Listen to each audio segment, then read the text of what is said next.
Cordial saludo para todos ustedes, apreciados estudiosos. Muy buenas tardes para todos. Bueno, ahora sí, muy buenas tardes para todos. Bienvenidos a este ya cuarto encuentro de nuestra asignatura, Gestión Integral de Residuos Sólidos. Les recuerdo a todos mi nombre, Ivonne Angulo de Castro. Soy su docente en la asignatura y para mí es un gusto acompañarlos ya en este segundo módulo que damos inicio en esta semana. El propósito del día de hoy, entonces, es iniciar el contenido temático de nuestro segundo módulo, que es tratamiento, aprovechamiento y transformación de residuos sólidos. Como ya ustedes bien lo saben, nuestra próxima clase ya nos centraremos específicamente en lo que compete a disposición final. Quizá por la extensión sea necesario incluso involucrar algo sobre transferencia, estaciones de transferencia, pero bueno, eso lo vamos viendo según el desarrollo del contenido temático que tenemos para el día de hoy. Ya entonces, me encuentro aquí proyectando aquí la presentación. Y entonces aquí, como les mencionaba, el propósito entonces de esta sesión es que abordemos los principales aspectos y actividades de tratamiento, aprovechamiento y transformación de residuos sólidos en el marco de la gestión integral. Entonces ya estamos entrando a una etapa mucho más avanzada. Nos enfocábamos en el módulo anterior en lo que era la generación específicamente, pero acá vamos a ver unas características adicionales como lo son el tratamiento, aprovechamiento y la transformación, en qué consisten estas actividades o procesos, algunas recomendaciones de almacenamiento y separación, recolección, transporte y transferencia. Este último pues es el que les menciono que muy seguramente no alcancemos por la extensión del tema a trabajarlo, y entonces para la próxima sesión nos centraremos en transferencia y disposición final. Y bueno, acá tenemos un esquema que nos muestra cómo es ese proceso, ese proceso o ese ciclo específicamente de la gestión integral de residuos. Vemos que desde el punto de la generación, yo puedo tener una gestión diferenciada o no diferenciada. Cuando hablábamos de esa recolección o ese proceso que es en forma lineal específicamente, pues es cuando simplemente todo lo que genero, todo se lo lleva el camión, todo lo lleva a disposición y ya. No hay, digamos, una estrategia, o sea, la jerarquía de la prevención y la minimización realmente está invertida, el triángulo que veíamos desde el inicio. Aquí entonces vemos que desde el punto de generación, pues es necesaria una etapa de separación y selección en la fuente, en el punto de generación, que permita hacer más eficiente esa gestión integral, que sea verdaderamente integral esa gestión. Y entonces ya es cuando hablamos de sistemas o esquemas, disculpen, de recolección selectiva. Entonces, discúlpenme, entonces, para estos sistemas de recolección selectiva, el foco como tal, lo que tenemos que entender es que vamos a tener siempre la separación, o sea, pueden ser dos corrientes, dos líneas, dos procesos, ¿sí? Que nos permitan conducir los residuos aprovechables a una finalidad o a un propósito que nos permita reincorporarlos al ciclo económico, y ya lo que definitivamente no podemos aprovechar, lo que realmente, o sea, lo que ya realmente no tiene oportunidades de aprovechamiento, pues entonces es lo que ya lo denominamos como residuos aprovechables y que se conduce a la disposición final, ¿sí? De esta forma se minimiza la cantidad de residuos que estamos llevando innecesariamente o más bien de forma ineficiente a nuestras celdas. Listo. Entonces, vemos que entre las actividades de aprovechamiento y valorización tenemos muchos esquemas y muchas tecnologías. Esto se presenta y se describe de forma más detallada en el módulo. Vamos a ver algunos elementos en la sesión de hoy, pero podemos agruparlo así. Cuando yo hablo de reciclaje y de reuso, ¿sí? Esas actividades específicas de reciclaje y reuso es porque van directamente al ciclo económico, o sea, pueden retornar al ciclo económico porque un envase que yo pueda reutilizar, una caja de cartón que no la envío al relleno sanitario, como veíamos en el video que presentamos en la clase anterior, el video en inglés, donde se hablaba de los estudios de los estudios, disculpa, de los estudios de caracterización de residuos y su importancia, entonces ya es una caja que no va a parar al relleno sanitario, sino que realmente puede tener un valor por su aprovechamiento en otro proceso o por su transformación para, digamos, para volver a comercializarse, o sea que se recupera su valor. La reducción, procesamientos y separación de materiales, entonces tenemos diferentes clasificaciones, hay reducción por tamaño o que se separa por tamaño o que se separa por densidad, por campo eléctrico magnético, compactación, manejo mecánico, materiales, separación de y procesamientos en instalaciones mecanizadas. Todas estas etapas o todos, digamos, todos estos elementos dependen de la característica de los residuos y de la finalidad, ¿sí? Porque puede que para mí sea más importante reducir el tamaño para poder aprovecharlo, transformarlo o para facilitar su transporte, para poder reincorporarlo al ciclo económico. O quizá no por tamaño, sino que es separación por densidad para poder separar elementos que estén combinados. O quizá por campo eléctrico y magnético, cuando estamos hablando de metales, chatarra, pues existen diferentes materiales y entonces según sus características, pues tienen diferentes usos y aprovechamientos. Entonces, a partir de estos sistemas que se logra hacer esas separaciones.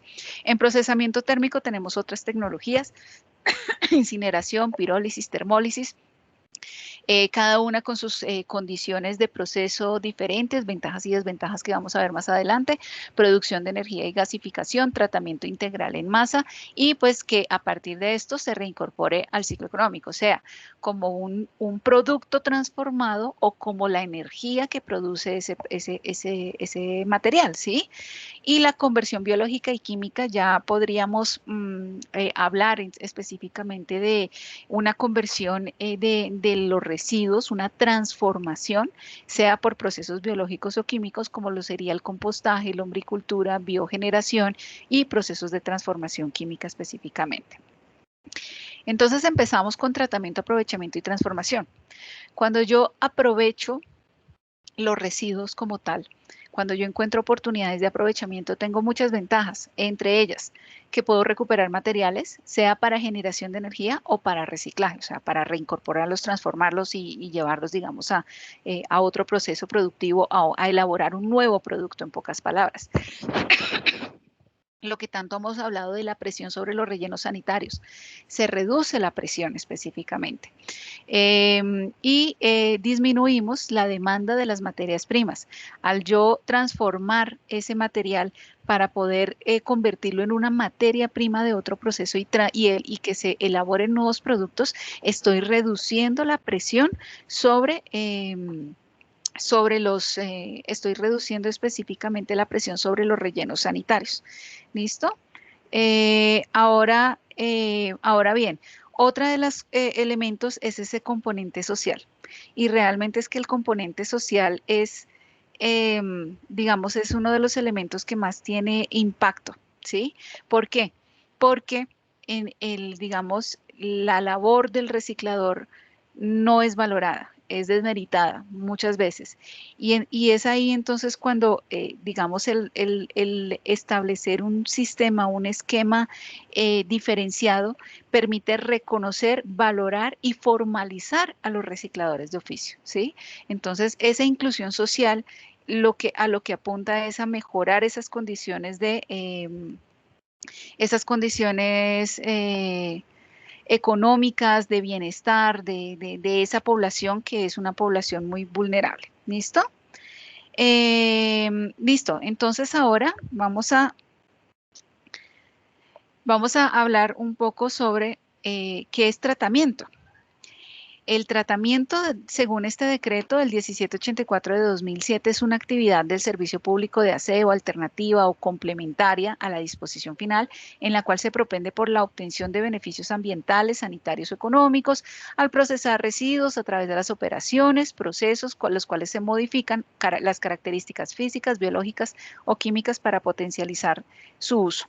Listo. Según esto, entonces, el tratamiento puede darse puede ser parte del servicio de aseo. Puede ser un sistema o una etapa que sea alternativa o complementaria a la disposición final.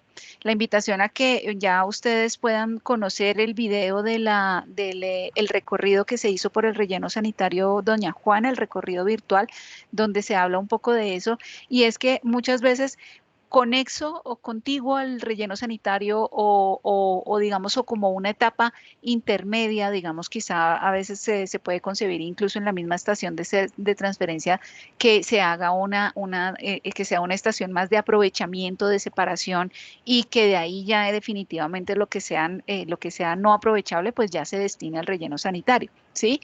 Y ese tratamiento pues puede involucrar diferentes operaciones, ¿sí?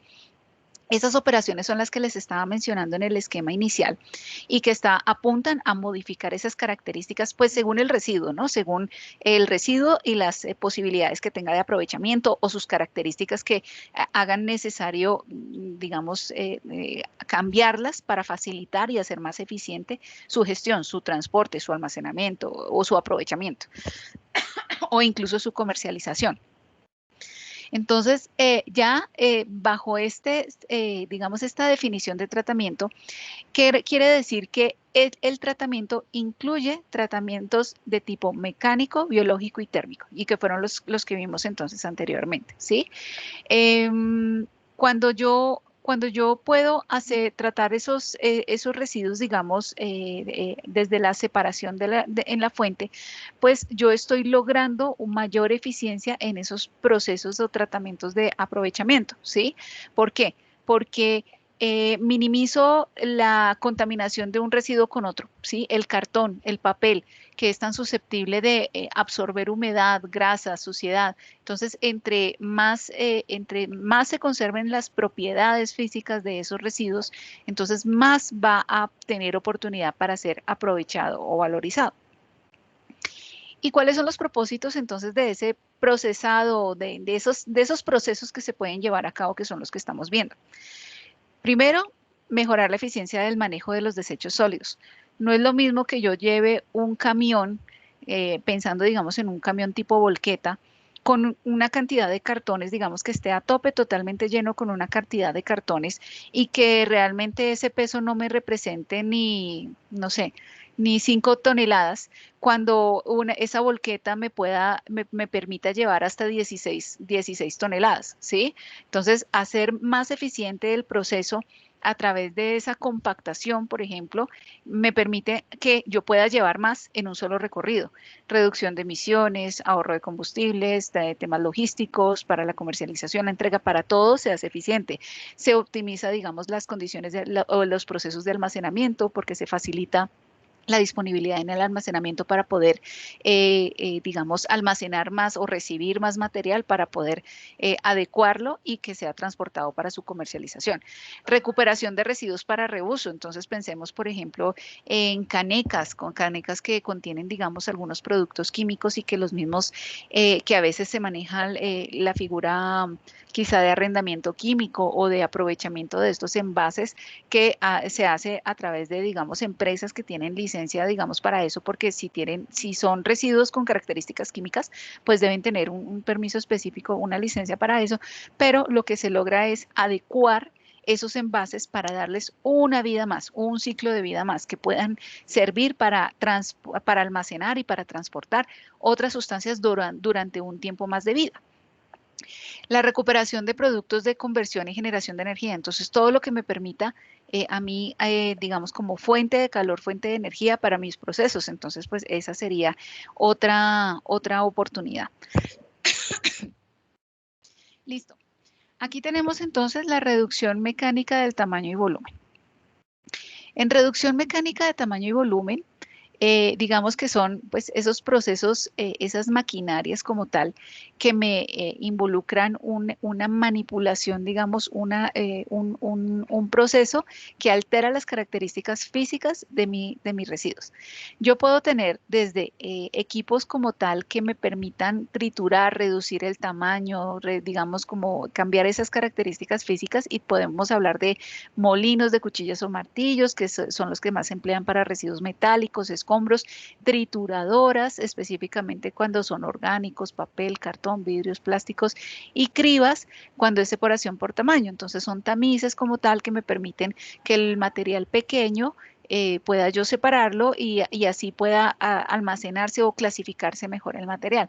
Y por otro lado tenemos también equipos ya que son, digamos, de mayor tamaño, que ya tienen, digamos que estos tendrían la función de reducción, digamos, a través de separación o trituración, pero acá ya es a nivel de compactación. Entonces, a nivel de compactación podemos hablar desde un equipo compactador. Tenemos muchos equipos de compactación como los que se mencionan acá, porque también depende del tipo de material. No es lo mismo que yo esté hablando de metales a que yo esté hablando de una compactadora para cartón y papel, ¿sí? Y asimismo los residuos, por ejemplo, urbanos domiciliarios, que los vehículos recolectores son precisamente vehículos compactadores. Y de esta forma, entonces, se hace eficiente los recorridos de recolección, porque las rutas de recolección hace que, digamos, se pueda abarcar una zona, aprovechando al 100% la capacidad del vehículo para hacer mucho más eficiente el proceso de recolección y transporte. Aquí tenemos algunos ejemplos de reducción química del tamaño, volumen. Tenemos procesos de conversión biológica y química, como biogeneración. Biogeneración ya hace referencia a procesos aeróbicos y anaeróbicos, a través de los cuales yo pueda producir gas, ¿sí? O sea, por ejemplo, si yo hablo de un reactor que produzca biogás, digamos, bueno, perdón que se me olvidó el nombre, puedo identificar, digamos, como que digamos, un reactor como tal, pues me va a generar una fuente de energía para utilizar en un proceso, ¿sí? Y digamos que entre las desventajas estaría que hay, digamos, pueden tenerse largos periodos del proceso, que puede afectar, digamos, la capacidad de tratamiento de un sistema. Tenemos impactos ambientales positivos y negativos. Digamos que el material orgánico que queda, digamos, el licuado, porque se degrada, que queda, digamos, en el fondo de esos reactores o de esos biodigestores, pues puede ser abono orgánico, ¿sí? Como enmiendas para suelos, también, digamos, como fuente de energía renovable. Y negativos es que podría presentarse, digamos, un escape de biogás, sería un aspecto. La lombricultura es una forma en la que un proceso de tipo biológico que me permite transformar los residuos orgánicos. Hay algunas ventajas y desventajas como las vemos acá. Esto ustedes lo ven más en detalle en el módulo. Y tenemos también el compostaje, que puede ser de tipo aerobio o anaerobio. Bueno, ya entonces tenemos acá adicionalmente que pueden haber procesos de transformación química. Estos procesos entonces se basan, cuando hablo de transformación química, puedo hablar de procesos que se basan en hidrólisis, en romper eh, esos enlaces de hidrógeno de los compuestos de tipo orgánico, cadenas largas, ¿sí? Donde su unidad estructural básica sea la glucosa, o por ejemplo también a nivel de aceites, ¿sí? Y para producir gases, metanol, digamos, cuando hablamos de producción de biocombustibles, producción, digamos, a través de ciertos procesos químicos, entonces pues aquí estarían clasificados en este grupo. Listo. Ay, ¿qué pasó que no me pasa la diapositiva? Listo. Y para esto es importante comprender qué es la biodegradabilidad de un residuo. Debemos tener presente que la celulosa es esa unidad, la celulosa es la materia o la estructura principal del material vegetal en el planeta, ¿sí? Los árboles tienen celulosa. Si yo pienso en una lechuga, la lechuga tiene celulosa. Los árboles, pues obviamente en la madera, la pulpa, pero la estructura de la celulosa o lignocelulosa, porque realmente la estructura viene siendo con tres elementos, es lo que constituye, eso es lo que hablamos como biomasa. ¿Sí? Las hojas son celulosa, una mandarina, la cáscara de la mandarina, todo está compuesto por celulosa. La composición hace que tenga un elemento más que otro, pero digamos que estos son los elementos fundamentales: celulosa, lignina y hemicelulosa.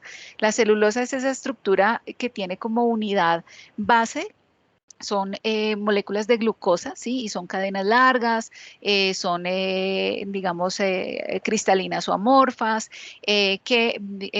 pero la unidad básica es glucosa, que esa sería la que se rompería para, digamos, producir azúcares que fueran quizá fermentables y que a través de estos pudiéramos, por ejemplo, producir biocombustibles, ¿sí? La lignina ya tiene, digamos, unos compuestos ya con cadenas, pero ya son la unidad básica, ya son compuestos orgánicos, y esta es la que da las características más de resistencia, de dureza. Está principalmente en, digamos, en las cortezas. En una corteza de un árbol hay más lignina, más composición de lignina que celulosa y que hemicelulosa. Y la hemicelulosa está compuesta como unidades principales pentosa y hexosa, y la pentosa y hexosa, digamos que cuando hay una composición de hemicelulosa, hace referencia a que podemos asociarlo a más flexibilidad. La hoja de una lechuga, la hoja de un árbol, sí, digamos que según la estructura, digamos, donde esté, pues esta composición va a variar. Pero entonces, según esta composición, cambian las características o los procesos a través de los cuales se puede hacer, sean procesos biológicos o sean procesos químicos también. Y el procesamiento térmico, pues en pocas palabras es esa transformación a través de la cual yo puedo reducir el volumen y a su vez también que sea una oportunidad, puede considerarse una oportunidad para aprovechamiento como fuente de energía. Dentro de estas tenemos la pirólisis y desgasificación, tratamiento integral en masa, incineración, producción de energía y gasificación, termólisis. Todos estos procesos pues tienen sus ventajas y desventajas. Como les digo nuevamente, esto está expuesto en el módulo para que ustedes puedan entonces consultarlo con más detalle. Cuando yo hablo de aprovechamiento energético o de, bueno, realmente de cualquier aprovechamiento, yo les hablaba mucho al inicio en la primera sesión sobre la importancia de cómo caracterizar, o sea, definir o conocer cuáles son esas características de mis residuos, porque según esas características es que yo puedo identificar un aprovechamiento potencial, ¿sí? Entonces, el RAS es el documento que yo les digo, siempre deben consultarlos. Es el documento referente principal para tal fin. ¿Listo? Entonces, digamos que aquí esta tabla, miren que nos habla de cuáles son los porcentajes en base seca, frente a, digamos, de diferentes residuos que son de tipo urbano, ¿sí? Residuos sólidos urbanos o residuos domiciliarios, ¿sí? Y también ustedes en el RAS pueden encontrar cuál es el contenido energético, ¿sí?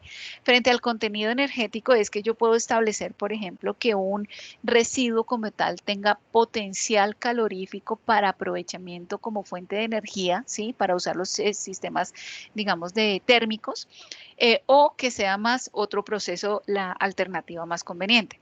Si yo hablo de residuos de comida, papel, cartón, miren que la energía como tal o el potencial calorífico, estamos hablando de más de 2.000, más de 3.000 kilocalorías, por ejemplo, por kilogramo. En el caso de estos, miren que plástico es la capacidad que tiene, aunque pues bueno, hay otras oportunidades de aprovechamiento anteriores a esta, antes de ya limitar o cerrar su ciclo de vida con la combustión.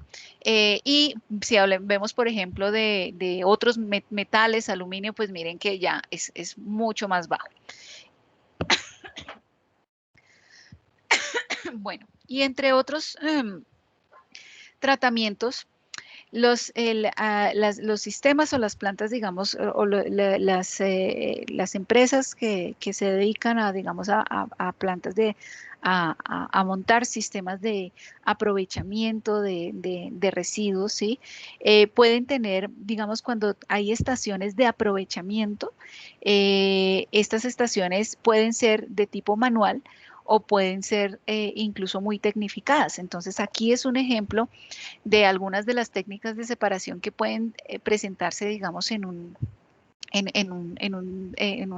sistema de esto.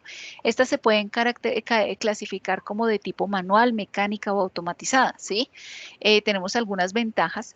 De la manual se resalta la inclusión social de los recicladores de oficio como ese componente que realmente impacta en estas actividades, pero no quiere decir que no todo sea absolutamente manual, porque también pueden haber equipos o sistemas que sean automatizados y mecánicos y ya para unas actividades específicas que se usen las actividades de separación manual.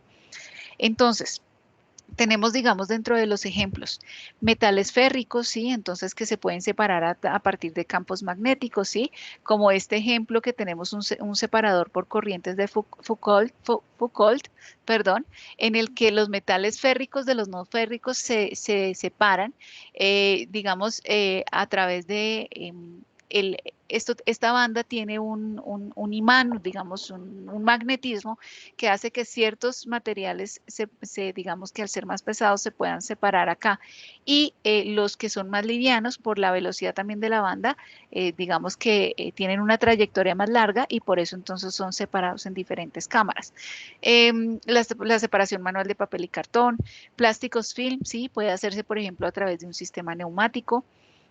Los vidrios como tal, los vidrios también pueden separarse para hacer un mayor aprovechamiento según los usos en reciclaje. Plásticos duros, entonces, por ejemplo, una separación manual. Y la materia orgánica de esta cadena como tal de separación, pues sería ya el sobrante de los procesos como tal que se dieron anteriormente. Y ahora vamos a hablar de otros procesos de separación, específicamente el centrado y la extracción del agua. La humedad es una característica que pueden tener los residuos y que es determinante para yo definir cuál es el aprovechamiento que yo voy a obtener, ¿sí? La humedad, si a mayor humedad, no voy a poder hacer, digamos, cogeneración. No sería algo viable, ¿sí? De la humedad depende que entre más húmedo esté, pues quiere decir que estoy cargando más agua innecesariamente y va a ser más costoso el transporte, más consumo de combustible, va a ser más ineficiente por la cantidad que voy a transportar de ese residuo. Y la humedad también influye mucho en la biodegradación, porque los procesos naturales, ¿sí? Los procesos donde se incluyen los bioprocesos como tal, donde hay degradación por hongos, por bacterias, por enzimas como tal, o el vermicompost, o sea, cuando estoy hablando ya de lombrices, o sea, a través de lombricultura, pues se requieren unas características, unas condiciones de humedad que si no hay, no se da el proceso. Y si se da en exceso, se puede afectar el proceso, ¿sí? Entonces, siempre la humedad va a ser un factor que es muy común analizarlo en el tipo de residuo que yo el que esté analizando. Y de eso depende que yo, al determinarlo, que un proceso sea eficiente o no. Entre, digamos, técnicas de secado, pues se pueden tener secadores de diferentes tipos, como sean de conducción, radiación o convección, digamos, como en la forma en cómo se entrega la energía para el proceso de secado. Tenemos también centrifugado perdón, y filtración, pero estos digamos que son más conocidos y ustedes los reconocen más desde los sistemas de tratamientos de agua residual, ¿sí? Sin embargo, si una planta de tratamiento de aguas residuales está generando lodos, esos lodos pues son unos residuos, son unos biosólidos que tienen un alto contenido de humedad y necesariamente yo debo entender cómo debo gestionar ese residuo, cómo puedo, a través de qué tecnologías, hablando de costos, espacio, eficiencia de los procesos, requerimientos químicos de energía, cuenta en las cantidades como tal que yo necesite, según las cantidades que se generan, pues como las cantidades que necesite para poder manejarlo. Entonces, pues eso también va a influir muchísimo, muchísimo en, digamos, para la toma de decisiones de qué tipo de tecnologías puedo implementar, porque no solo, incluso no solo es una sola tecnología. Yo puedo tener las características de un proceso y por la cantidad del volumen que se genera, puede ser tan alto que yo pueda requerir una etapa de centrifugado y otra etapa de filtración, por ejemplo. Bueno, ya entonces ahora pasamos a la otra característica que es el almacenamiento y separación. Cuando yo hablo de almacenamiento y separación, estoy hablando es en la fuente, ¿sí? Si ustedes se dan cuenta, donde nosotros generamos los residuos, pues siempre vamos a tener unos contenedores, unas bolsas, a través de los cuales entonces lo entregamos al recolector, ¿sí? El almacenamiento debe tener unas características tales que asegure la sanidad, la seguridad, las condiciones sanitarias apropiadas para minimizar riesgos a la salud de las personas o digamos o afectación digamos al ambiente, ¿sí? Ese manejo adecuado está dado por estos elementos. La presentación. Cuando yo hablo de la presentación es cómo lo tengo, ¿sí? Si es un residuo líquido, lo tengo en no sé, una caneca de 55 galones o lo tengo en un galón plástico de, no sé, un recipiente plástico de 5 galones, no sé. Eh, si yo es un residuo sólido, entonces que lo manejo en bolsa plástica, color negro, color blanco, bueno. Eh, si es, em, si es un residuo, digamos, que es frágil como vidrio, entonces, ¿cuáles son las condiciones para almacenarlo? ¿Sí? Porque no me va a caber en una caneca de estas, debe estar protegido, digamos, envuelto, digamos, o en una zona donde no haya riesgo que se quiebren, que se rompan. Entonces, todas esas características, ¿cómo lo presento? Presentaciones, ¿cómo lo manejo para entregarlo, para almacenarlo? Y para entregárselo al servicio de recolección y transporte. Identificación.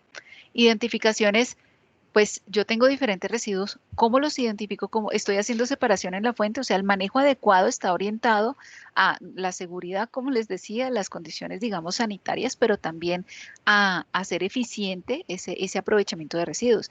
Entonces, ¿cómo tengo? Tengo separación en la fuente, entonces que el azul es plástico, el blanco es vidrio, que los residuos orgánicos, ordinarios o inertes, entonces son los no aprovechables, entonces que van en color verde, que si son residuos orgánicos que se puedan manejar por compostaje, entonces se maneja en otro color. Y también entonces el transporte interno es muy importante porque si yo estoy hablando de una zona donde, digamos, son varios puntos de generación y una persona deba trasladarlos a ellos, entonces, digamos, varias bolsas hasta el lugar de almacenamiento temporal, las condiciones para garantizar, digamos, la operación segura de la persona y evitar el riesgo de un derrame de residuos o, digamos, de problemas de olores en su recorrido o problemas de vectores, que haya moscas, y, digamos, esas características, pues, deben tenerse muy claras para saber que, digamos, brindar los elementos necesarios para garantizar las condiciones adecuadas de ese transporte interno. Y el almacenamiento temporal. El almacenamiento temporal, también cuánto tiempo deben estar los residuos ahí almacenados como máximo, digamos las condiciones de las paredes, pisos, que eso lo vamos a ver. Y en todo esto este mensaje que les dejo acá es porque la educación ambiental es un componente transversal para cualquier programa ambiental y en la gestión integral de residuos sólidos no es la excepción. Cuando yo estoy hablando de esta educación ambiental, es que todos los generadores, ¿sí? Si estamos hablando de un conjunto residencial, si estamos hablando de, no sé, de unas oficinas, ¿sí? Un edificio, una clínica, ¿sí? todos los que están ahí, los trabajadores, deben saber reconocer la importancia del correcto manejo, de la separación en la fuente y de esta forma así lograr que haya, digamos, que sea eficiente, porque no basta solo con contar con la infraestructura, los materiales, las canecas, si las personas, digamos, no están comprometidas con ese manejo adecuado para hacer una correcta separación en la fuente. Aquí hay algunos requisitos generales de ese almacenamiento temporal, como lo son que, digamos, que sean superficies de fácil limpieza, lavables, para precisamente, digamos, que tenga ventilación, para evitar la proliferación de vectores, que los recipientes estén tapados o que al menos las bolsas todas deben estar cerradas. Animales domésticos, evitar el acceso, digamos, a esta zona. Acometidas cercanas de agua y drenaje, porque ustedes se imaginarán que es necesario hacer, hacer un lavado de esas zonas, de las canecas, con alta frecuencia. Iluminación, ventilación adecuada. Para usuarios agrupados, entonces ya digamos como para unidades multifamiliares, entonces ya hay unas características ya que son obligatorias que deban tenerse en esos espacios de almacenamiento, y de igual forma otras condiciones físicas como tal, como por ejemplo evitar, digamos, que nos va a permitir el deterioro de los residuos, estas condiciones, ¿sí? Esas condiciones físicas debe facilitar la recolección y el transporte, ¿sí? Es decir, si yo voy a sacar un contenedor de un cuarto de residuos y el espacio es muy justo o no puede entrar el operario, pues no tiene sentido, digamos, porque se vuelve algo totalmente inoperable. Debe contar con adecuada señalización, condiciones de aseo y orden, no ubicarse en espacio público, ¿sí? Porque digamos que el almacenamiento como tal debe ser a nivel interno. Cuando sale ya a espacio público es porque ya definitivamente va a ser entregado al recolector. La presentación, entonces, digamos que ya, como les mencionaba, lo que busca es la forma en la que yo voy a entregarlo, ¿sí? ¿Cuál es su propósito? Prevenir el contacto de esos residuos con el entorno y con quienes los manipulen. Y de esta forma yo puedo mitigar o controlar olores, fugas de los mismos. Los tipos de presentación, ¿sí? Si la presentación, por ejemplo, las características del residuo, si es flexible o rígido, que es lo que les estaba mencionando, que no es lo mismo en una caja, en una caneca o en una, digamos ya, en un recipiente si es un residuo líquido. Pueden ser bolsas plásticas, canecas, cajas, contenedores, todo depende del tipo de usuario, porque yo puedo hablar de contenedores en una unidad, en una zona residencial multifamiliar, pero ya para a nivel familiar, pues ya estamos hablando de canecas. Recomendaciones de higiene y seguridad, ¿sí? Entonces, por ejemplo, que no se exceda la capacidad del volumen o peso a contener para evitar rompimiento de bolsas, materiales livianos, impermeables que sean resistentes, que sean no corrosivos, ¿sí?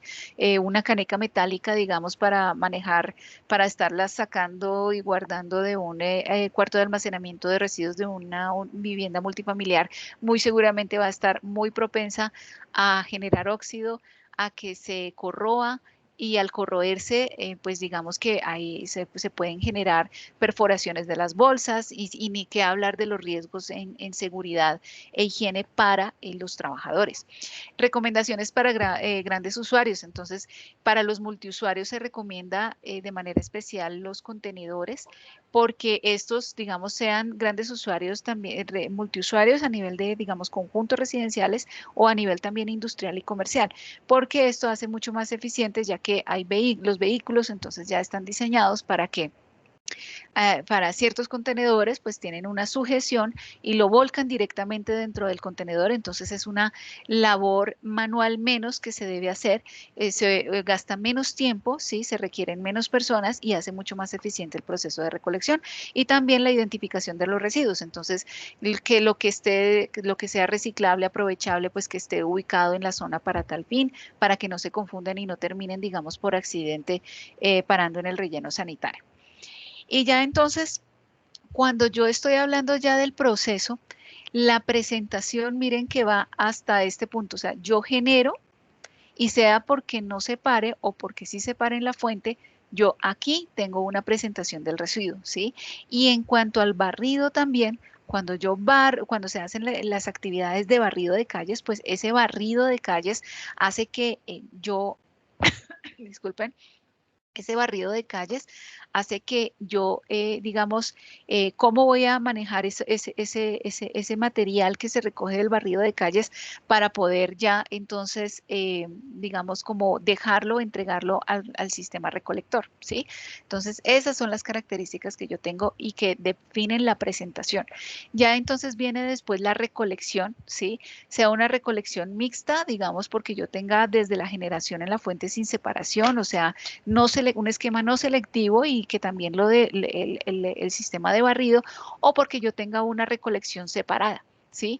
Frente a esa recolección separada, entonces ya yo puedo destinar digamos, a puntos como tal de tratamiento que yo ya, pues que se destinen, digamos, los usos y lo que no se aprovecha a disposición final. En el caso de la recolección mixta, pues si hay, digamos, transferencia o transporte, digamos, que se pueda llevar a ese tratamiento y ya lo que no se pueda aprovechar a disposición final. O si simplemente ya llega al transporte, bueno, puede ser estación de transferencia sin necesidad de aprovechamiento para poder ya después hacer el transporte ya macro a la disposición final en relleno sanitario. Listo. Y aquí hay unos factores que inciden en la recolección y transporte. Como ustedes van a poder leerlo a lo largo del módulo, la etapa de transporte y recolección, bueno, de recolección y transporte es uno de los procesos más complejos y más costosos, que son, digamos que la necesidad de una eficiencia operativa es clave porque el servicio de aseo es lo que más cuesta, ¿sí? Estas actividades dependen de muchas características, ¿sí? Y veamos que la recolección como tal es la acción de la persona que va o los operarios que van hasta, digamos, el punto donde donde se entregan los residuos al recolector, ¿sí? Donde el generador ya los entrega, los presenta al recolector, ¿sí? El recolector entonces toma estos residuos y los entrega al vehículo y ya entonces ya viene el proceso de transporte, ¿sí? Pero hay muchas características, desde demográficas, urbanísticas, distancia al sitio de aprovechamiento, frecuencia o horario de recolección, educación ambiental y compromiso ciudadano, presentación de residuos y lugares de entrega, separación en la fuente, los tipos de recolección, ¿sí? Entonces, si el PEGIR ya establece que tenga recolección selectiva o no selectiva, estado de las vías, topografía, tipo de vehículo recolector. Los tipos de recolección pueden variar. Sí, yo puedo tener recolecciones en unos puntos específicos cuando hay contenedores y eso lo hace más eficiente, cuando hay varios usuarios que depositan ahí, pero también está la recolección puerta a puerta. En la recolección puerta a puerta, pues es el que normalmente estamos más habituados en los barrios residenciales donde predominan las casas, porque simplemente se dejan al frente sobre la acera y ya entonces el vehículo pasa recogiendo las bolsas de los diferentes puntos generadores, ¿sí? Hay otras, cuando yo hablo de actividades de barrido, ¿sí? Y de mantenimiento, poda vegetal, digamos de mantenimiento, corte de césped y poda de árboles, eso hace parte también del servicio público, ¿sí? Y eso hace parte entonces de las actividades de aseo como tal, o de limpieza y mantenimiento de ese espacio público y están involucrados dentro de esta gestión integral de residuos. Aquí este esquema que les presento aparece en el material de estudio y sintetiza de forma importante lo que ustedes encuentran en el RAS. El RAS es su directriz, el RAS es su bandera para poder establecer todos los requisitos y la planificación de la recolección, ¿sí? Cuando yo hablo de recolección, ¿sí? Yo hablo de diferentes elementos, sea, por ejemplo, la cuadrilla.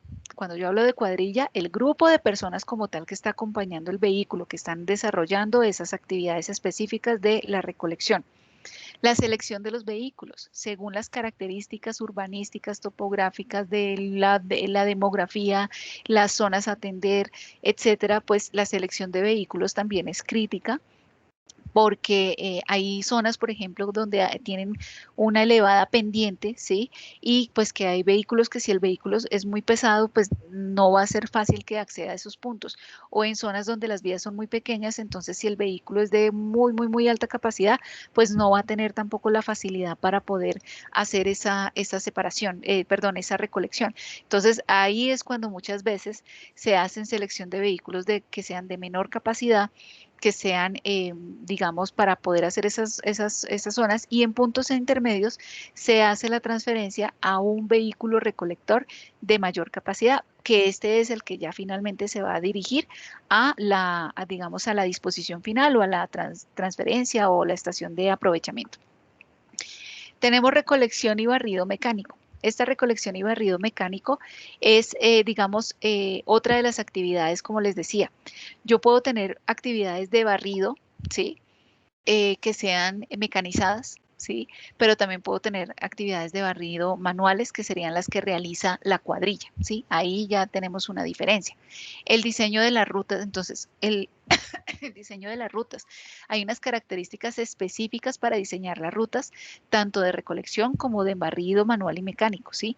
Sea barrido manual o mecánico, pero yo tengo que planificar mi ruta. Y ahí es donde entonces yo hago o defino cuáles son las macros y las microrrutas para los vehículos, ¿sí? Digamos, teniendo en cuenta todas las normas de tránsito y las características físicas topográficas de la zona, como les he dicho. Entonces, aquí ya miren que aquí les menciono y les consolido esas recomendaciones como tal que aparecen en el RAS. Y otro de los elementos críticos en la planificación de recolección de residuos es la frecuencia y los horarios de recolección. Y es que digamos, dependiendo de las características, yo puedo hacer que una recolección sea conjunta, o sea, todas las características que les menciono, que en la planificación, las características físicas o de la población, ¿sí? Según el nivel de complejidad, pues eso va a también influir en el tipo de recolección que yo voy a tener. Por ejemplo, en cuanto a la recolección convencional, ¿sí? Es decir, no tengo recolección selectiva. Todo lo que recojo lo llevo simplemente a disposición. Entonces, para los municipios con sistemas de complejidad baja y media, pues entonces la frecuencia horaria de recolección, digamos, va a variar, ¿sí? Y digamos, porque esta se puede hacer de forma simultánea con las actividades de barrido y limpieza públicas, mientras que para municipios con sistemas de complejidad media, alta y alta, pues esas frecuencias ya tienen que ser independientes para evitar el riesgo de mezclar los productos como tal, los materiales o los residuos que provienen del barrido y limpieza de áreas públicas con los que se entregan por parte del usuario. En recolección selectiva, entonces, pues hay también unas especificaciones, y en el rendimiento de la recolección. Yo debo calcular el rendimiento de mi proceso, sea mecanizado o sea manual, sea con uno, con dos vehículos, pero el rendimiento es lo que me define la eficiencia de mi operación y asegura que todos los residentes de un barrio sepan que todos los, no sé, los martes y los jueves es cuando pasa el camión recolector de la basura, y van a tener la tranquilidad y la certeza que siempre van a pasar y a recoger en los horarios establecidos, y no que por emergencias que los residuos se queden abandonados, que ya entonces empecemos a tener otros problemas, digamos, de saneamiento en las calles como consecuencia de deficiencias en esta planificación de frecuencia de horarios y recolección, ¿sí? ¿Qué es lo que debe mirar esto? El diseño del sistema debe ser tendiente a minimizar lo que más se pueda, los costos como tal de la recolección. Entonces yo debo analizar variables como los tiempos de recolección, cuánto me demoro yo recogiendo en toda esta zona, el tiempo de transporte, los tiempos de descarga, tiempos muertos, porque hay zonas de pronto por donde tengo que volver a pasar, eso lo vamos a ver ya más adelante, y los horarios de recolección también van a influir.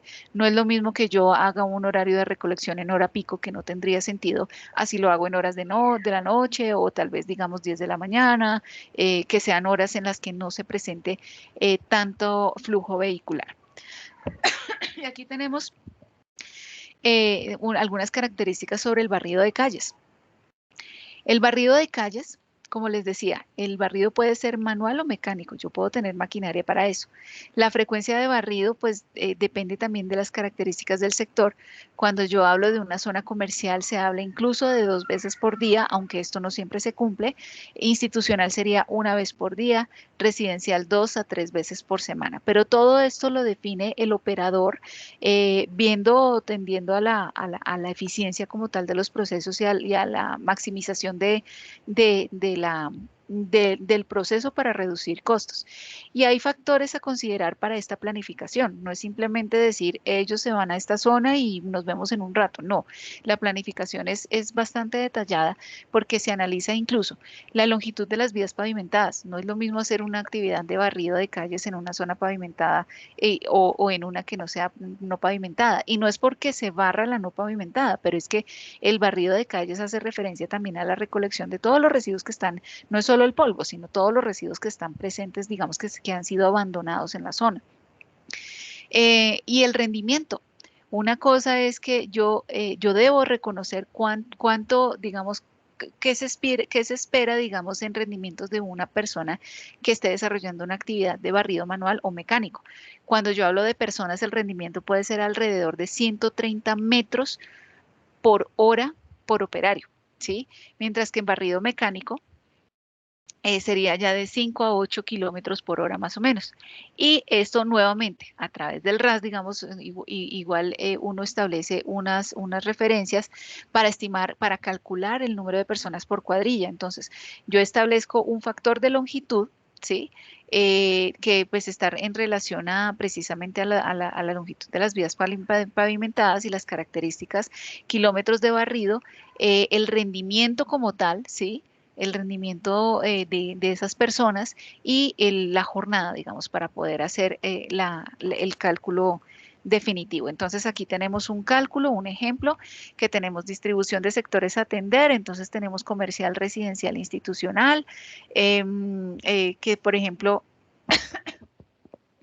este es, digamos, como el tiempo de dedicación, la frecuencia de barrido, entonces, ¿cuánto sería?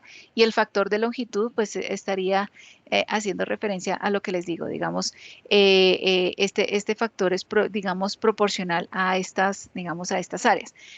Si yo tengo estas zonas como tal, digamos, el área como tal que yo voy a barrer tiene estas proporciones o estas distribuciones y en total son 20 kilómetros de barrido. Así es que yo estimo ese factor de longitud. Entonces ya las personas por cuadrilla, aquí hacemos el ejercicio, ¿sí? ¿Cuál es el factor de longitud total? Los 20 kilómetros como tal que sean los kilómetros totales de barrido, el rendimiento por persona, ¿sí? Las horas como tal de la jornada y las personas como tal, digamos, el total de personas serían 19,2, entonces sería el redondeo a 20 personas. Todo esto, como les digo, RAS título F, siempre guiarse y tener como referente el RAS. Y ya entonces pasamos a macrorrutas y microrrutas. Las macrorrutas son la agrupación macro general de esa planificación de mi sistema de recolección y transporte, ¿sí? Yo hago un análisis general precisamente del recorrido por sectores, ¿sí?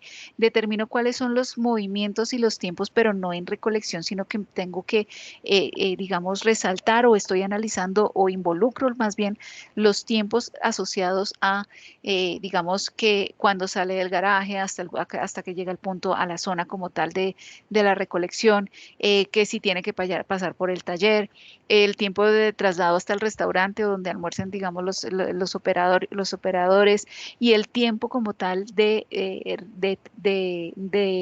trayecto hasta el sitio de disposición final. Entonces, estos movimientos y tiempos realmente no podemos entenderlos como un periodo específico de recolección, o sea, no es un tiempo eficiente, digamos, que yo diga, en ese tiempo se están recolectando residuos para hablar en términos de rendimiento, pero son necesarios para mi operación porque pues yo tengo que saber cuánto me demoro de aquí al relleno sanitario o cuánto me demoro del sitio del garaje donde está el vehículo recolector hasta la zona que voy a recolectar, porque de eso depende también respetar los horarios que se han establecido para cada uno de los sectores y los días y las frecuencias, ¿no? Las microrrutas entonces ya son esos análisis específicos. Entonces, en ese análisis específico, yo ya me estoy centrando en un barrio o en un sector puntual y ya miro en detalle esa ruta como lo vamos a ver a continuación.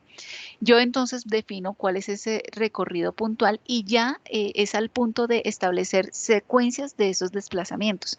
Que si yo paso por una cuadra, me dirijo a la derecha o a la izquierda o hacia dónde voy o continúo, digamos, para poder hacer digamos, el barrido, por decirlo así, pero más bien, bueno, el recorrido total, asegurando que se hayan recolectado todos los residuos.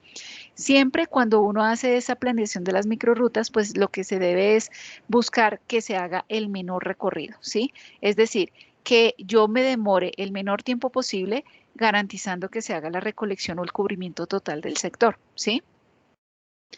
Entonces acá tenemos un ejemplo. Yo puedo tener estas zonas, una sectorización, ¿sí? Estoy dividiendo en diferentes sectores y estos sectores pues están, digamos, en zonas ya más detalladas. Puede ser un barrio o una parte del barrio.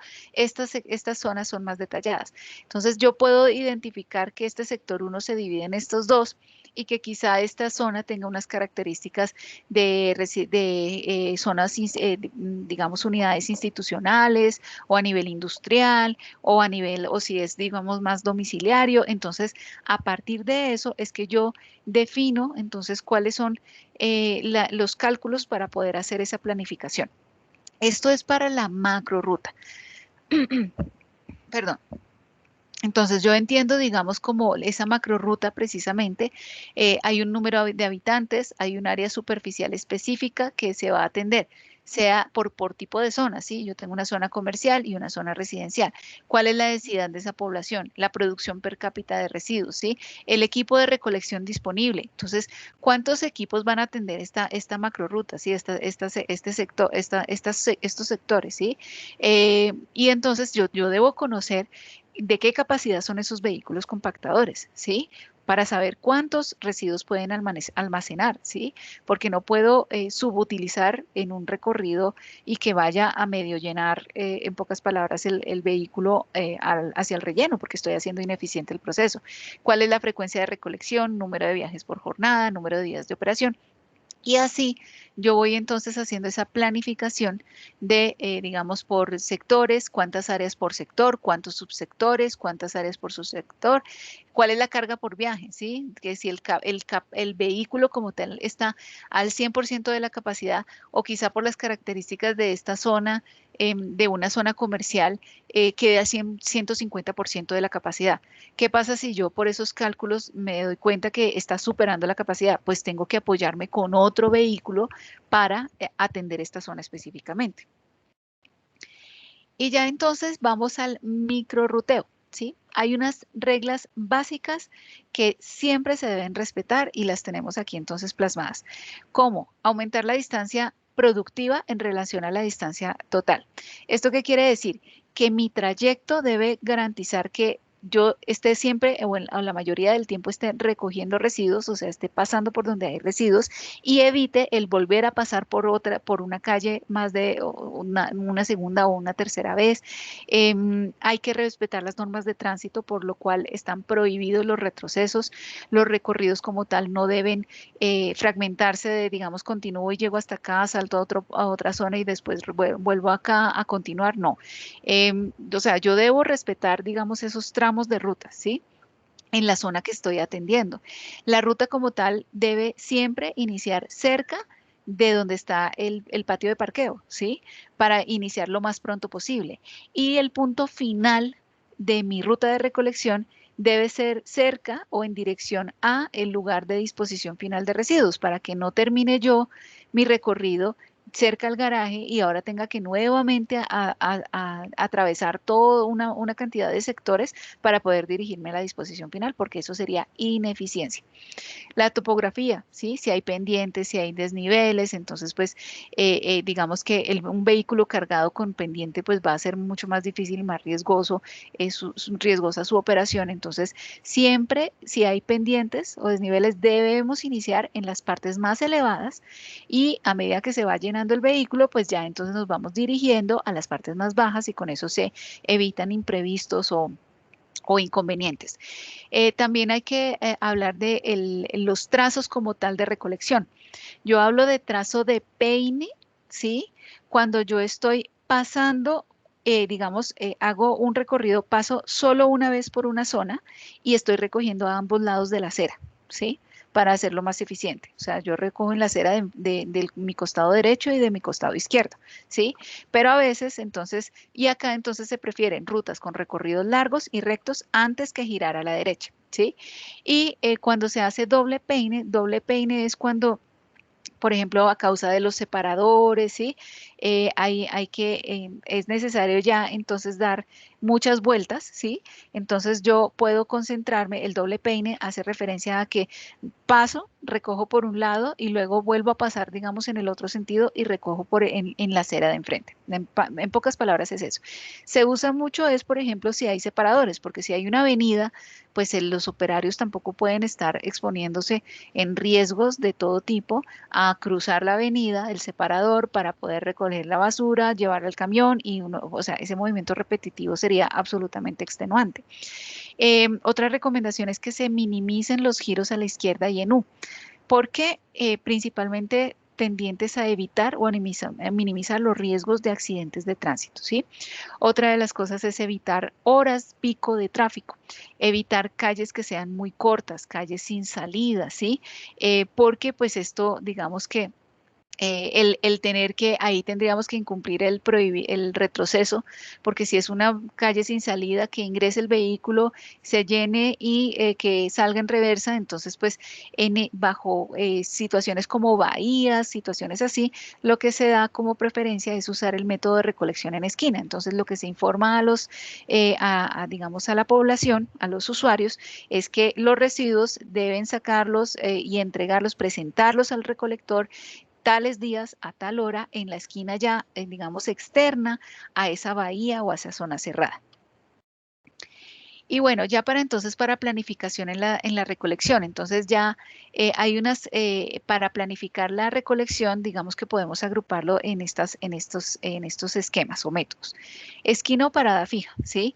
Es decir, esta es la que digamos, es una demanda discreta porque al ser en esquinas o paradas fijas, pues yo no estoy permanentemente recolectando residuos porque no estoy precisamente, porque solo me detengo en un punto y cargo lo que está, digamos, en esa esquina o en contenedores, ¿sí? El riesgo de estos puntos, de manejarlos así, es, digamos, que el arrojo clandestino de residuos e incluso escombros. Acera. Cuando es en la acera es la que es semi-mecanizada con participación del usuario, entonces ya el usuario ya, digamos, los entrega frente a su vivienda y ya entonces, digamos que lo recoge el servicio recolector. Y contenedores, el método de contenedores, pues es ya alta participación del usuario porque los usuarios deben desplazarse hasta ubicar los residuos en los contenedores, ¿sí? Entonces viene siendo similar al de esquina, pero tiene más control, ¿sí? Entonces, porque este es el que normalmente se usa en puntos, como les decía, centros comerciales, hospitales, donde tienen alta generación de residuos y ya entonces eso facilita que el vehículo haga un izaje, un agarre del contenedor, un izaje para poder depositar esos residuos en el vehículo compactador, compacta y sale. Digamos que es mucho más eficiente. Bueno, aquí vemos entonces un ejemplo de estos esquemas de recolección, ¿sí? Cuando yo hago esta planificación, yo tengo que hacer los trazos, ¿sí? Entonces, la información básica que a mí se me puede informar es que quizá haya un inicio de dónde vengo, de dónde proviene el vehículo del patio o de otra ruta. Entonces, por ejemplo, tengo que identificar ese punto digamos, de inicio de ruta, que sería acá. Y también tengo que identificar el punto de fin de la ruta, ¿sí? El inicio de la ruta, entonces, digamos que hacia acá estoy asumiendo que es el patio donde está el vehículo recolector, ¿sí? O porque viene de otra zona. Cuando yo empiezo a hacer ese recorrido, entonces yo voy a empezar a diferenciar primero el sentido de las vías para respetarlo, ¿sí? Y asimismo empiezo a identificar en qué forma puedo hacer ese recorrido para que sea eficiente y evite pasar por varias partes. Entonces, yo empiezo a hacer el trazado y miren que yo tengo una convención acá, amarillo para específicamente los recorridos, digamos, donde estoy recogiendo, ¿sí? Paso por primera vez acá, entonces sobre esta acera estoy recogiendo los residuos, ¿sí? Paso por una primera vez acá, entonces miren que la línea continúa siendo amarilla. Y acá digamos que esto acá dice, bueno, no voy a recoger y entonces, ¿por qué? Porque voy a hacer el trazo doble peine, entonces prefiero esta ruta larga, ¿sí? Estoy recogiendo a ambos lados y acá, miren que necesariamente debo ir a la izquierda, pero entonces al ir a la izquierda, yo ya pasé por acá recolectando residuos, entonces al pasarlo, entonces miren que yo lo diferencio con una línea diferente, una convención diferente, porque un recorrido de tránsito, o sea, es no productivo. Y así entonces voy definiendo cuál es ese recorrido más eficiente. Entonces tengo acá digamos que los cálculos. Hago un recorrido estimado. Entonces yo digo, bueno, las manzanas miden tanto, entonces yo planteo mi esquema original, ¿sí? Y digo, listo, esos son 2.4 kilómetros. ¿Cuánto es el recorrido de tránsito? ¿Sí? Miren que el recorrido como tal de recolección, entonces pues me está haciendo referencia a este, digamos, en servicio, y el recorrido de tránsito es contar cuántas son esas zonas de solo recorrido, de tránsito, ¿sí? Número de vueltas a la derecha, número de vueltas a la izquierda, número de giros en U, ¿sí? ¿Qué pasa? Yo puedo plantear otra ruta, ¿sí? Alternativa y hago esta nueva revisión. Y yo puedo identificar que el mismo recorrido como tal tiene menos recorrido de tránsito, ¿sí? Ese recorrido de menos tránsito pues tiene solo 2 vueltas a la izquierda, mientras que en este primero tenía 8 y aquí entonces ya no tenemos un giro en U. Y así es como entonces definimos que esta ruta es mucho más eficiente que la inicial. Pero siempre tenemos que hacer una ruta inicial para poder tener como referente de pues cuál es esa alternativa que me va a servir más para poder hacer esa planificación. Ahora, el trazo de la ruta, si es doble peine o doble peine, de eso depende que entonces mi recorrido pues sea productivo o no productivo. Y digamos que hay que también tener en cuenta para poder yo calcular el tiempo como tal de esa recolección, tengo que calcular digamos, frente al rendimiento o a la velocidad de ese vehículo recolector. En actividades de recolección estaría entre el 5 y el 15, entre 5 y 15 kilómetros por hora, ¿sí? Y hay que tener presente que los kilómetros de tránsito, esto es una recomendación importante, se sugiere que sean menos del 15% de los kilómetros de recolección. Esto digamos que es un referente para, a modo de, digamos, de asegurar ese rendimiento como tal de ese proceso. Listo. Hasta aquí, apreciados estudiosos, como les dije, pues nos extendimos incluso 10 minutos más de la hora que teníamos planificado. Entonces, estas actividades de transferencia y ya de disposición final es lo que vamos a ver para nuestra próxima sesión. Por ahora, quisiera pasar, disculpen un segundo que no puedo, listo ya. Por ahora, quisiera pasar en este momento a nuestra aula para poder presentarles a ustedes la descripción de la actividad que tenemos próxima a desarrollar. Entonces, según nuestro plan de formación y cronograma de actividades, recordemos, apreciados estudiosos, que ya, digamos, ya el día de hoy estamos iniciando nuestro módulo 2, ¿sí? Y tenemos como actividad evaluable informe de laboratorio, ¿sí? Esta tiene un 20% en la nota final, perdón, de la asignatura, y estará esta actividad disponible hasta el 3 de mayo. ¿Qué es lo que vamos a hacer? Entonces nos vamos a dirigir a la actividad para que ustedes la conozcan. Disculpen. La actividad 3, listo. Entonces, el propósito de este es que ustedes definan las competencias a desarrollar, es que ustedes definan los tipos de ruta de recolección, diseñen macro y micro ruteos con la finalidad de proponer alternativas de valorización de residuos. Asimismo, se busca que ustedes definan esos requisitos y reglas básicas para implementar un sistema de recolección selectiva. Para esto, entonces, este trabajo se puede desarrollar en parejas, aunque no recuerdo si alcanzan a estar todos en pareja, pero bueno, la invitación es a que se desarrollen parejas y van a desarrollar esta guía de laboratorio. Entonces aquí tenemos la guía de laboratorio. Vamos a revisar el material, el marco teórico, porque aquí se presentan algunos elementos que son importantes. Las ecuaciones que ustedes van a emplear en la parte del macrorruteo, ¿sí? Porque a partir de estas ecuaciones es que ustedes, digamos, van a hacer estos cálculos que están acá, ¿sí? Ustedes pueden guiarse también por el material de estudio, porque digamos que ahí ya aparece un poco más detallada esta información, pero entonces aquí digamos que ustedes van a considerar, digamos, una sectorización aquí, bueno, una sectorización frente a la cual ustedes hagan los cálculos. Aquí estamos explicando nada más en el marco teórico, por eso es importante que ustedes lo lean, lo entiendan, los métodos de recolección y los diseños de microrruteos. ¿Listo? ¿Cuál es la consulta previa? Ustedes van a hacer una consulta previa de que es consultar el contenido temático del módulo 2 y entonces, ¿qué es lo que van a hacer? Van a elaborar como preinforme un mapa mental. ¿Sí?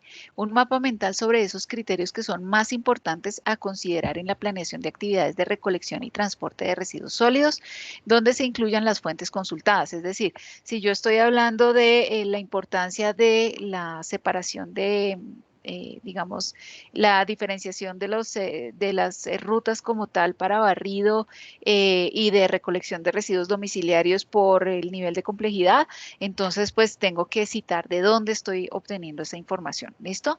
Y es importante que usen para este mapa mental una herramienta como Google, MindNomo, MindJet, Creately, entre otras. Les recuerdo, apreciados estudiosos, que un mapa mental es diferente de un mapa conceptual. Un mapa conceptual me define conceptos, definiciones de forma jerárquica, mientras que el mapa mental establece redes o asociaciones entre los diferentes elementos. Entonces, ¿cuál es la práctica a desarrollar? Ustedes van a, perdón, voy a ampliar acá. Bueno, entonces ustedes, ¿qué es lo que van a hacer?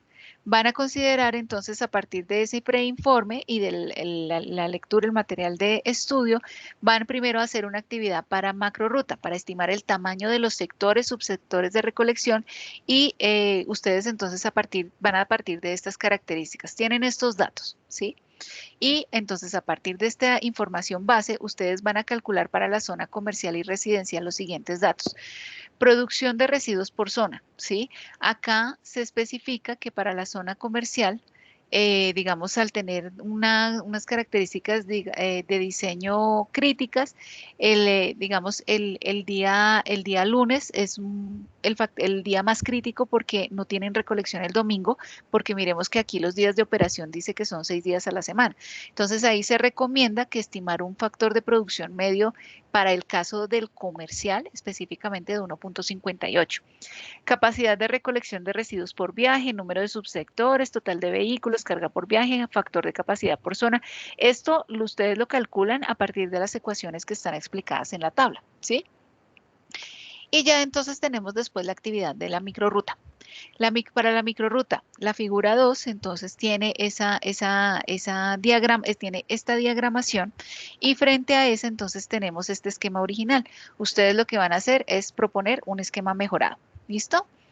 Frente a este tenemos posteriormente esta diagramación de la ruta para el sector mixto, un subsector mixto, entonces van a indicar ustedes cuáles son los métodos empleados para la recolección y el tipo de trazado de ruta, si ustedes van a hacer un peine o doble peine o si van a usar ambos según la zona y van a consolidar entonces, digamos, la información, el resultado de esta primera diagramación.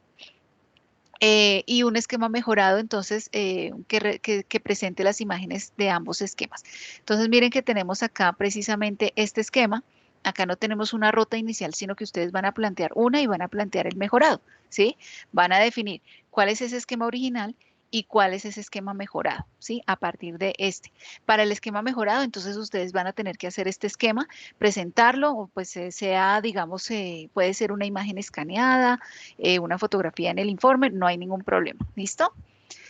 Y ya entonces el procedimiento a utilizar, entonces pues son estos elementos que se están solicitando anteriormente, ¿sí? Entonces, y el entregable finalmente entonces deben hacer un mapa mental con los criterios más importantes a considerar, la tabla 3 con resultados de esa caracterización, el diagrama del esquema mejorado para la ruta de recolección descrito en la figura 2, diagrama inicial y mejorado para, digamos, para el subsector mixto que se presenta en la figura 3 y conclusiones de la práctica de laboratorio.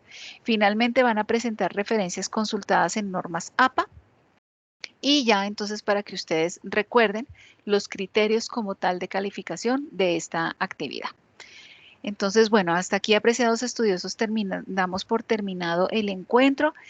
No olviden, por favor, que si ustedes tienen alguna inquietud, alguna pregunta en relación al desarrollo de esta actividad o al contenido temático, no duden, por favor, en contactarme. Les recuerdo mi número telefónico, 311-218-8531.